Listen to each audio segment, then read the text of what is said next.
নমস্কার বন্ধুরা, ক্রিয়েটিভ সীমা ইউটিউব চ্যানেলে আপনাদের স্বাগত। আজকে আমি তৈরি করব তরমুজের খোসার তরকারি।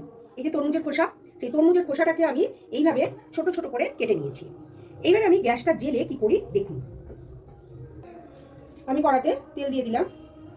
খুব বেশি তেল দেবো না, অল্প তেল দেবো, কেন এই তরমুজের খোসা থেকে অনেক জল বেরোবে। তেল গরমও হয়ে গেছে, আমি এই তরমুজের খোসাগুলো সব দিয়ে দিলাম। একটু নুন দিয়ে দেবো যাতে নরম হয়ে যায়।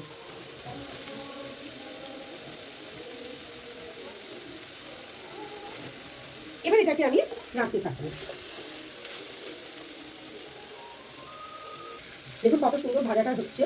আমি এতে কিছু আলু দেবো, সেদ্ধ করে রাখা আলু দেবো, তাহলে এটা বেশ মাখা মাখা হবে। খোসাগুলো বেশ নরম হয়ে গেছে। এবার আমি সেদ্ধ করে রাখা আলুকে আমি এরকম ডুমো ডুমো করে কেটেছি, খোসাগুলোকেও যেহেতু ডুমো ডুমো করে কেটেছি, এভাবে কেটেছি। আমি একটু আলু দিয়ে দিলাম, তাহলে তরকারিটা বাড়বে, প্লাস একটা বেশ মাখা মাখা মতন হবে।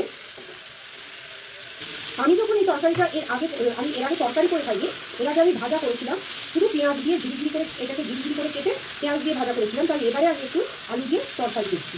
আচ্ছা, এবারে আমি কেটে রাখা দুটো পেঁয়াজ আমি এর মধ্যে দিয়ে দিলাম। পেঁয়াজটা ভাজার বেশ সুন্দর গন্ধ বেরিয়েছে। এইবারে আমি এর মধ্যে কিছু লঙ্কা কুঁচো দিয়ে দেবো। যে যেমন ঝাল খান তেমন দেবেন। আদা দিলে আদাও দিতে পারেন, কিন্তু রসুনটা আমি দিলাম না।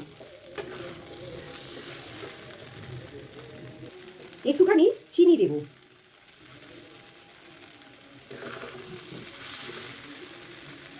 ব্যাস তৈরি হয়ে গেল আমার তরমুজের খোসার তরকারি।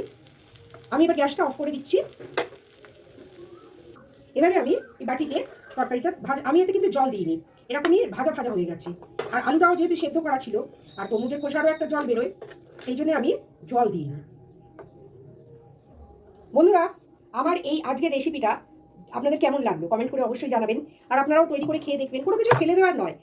আর ভালো থাকবেন, সুস্থ থাকবেন, আনন্দে থাকবেন, আর মন প্রাণ খুলে হাসতে থাকবেন।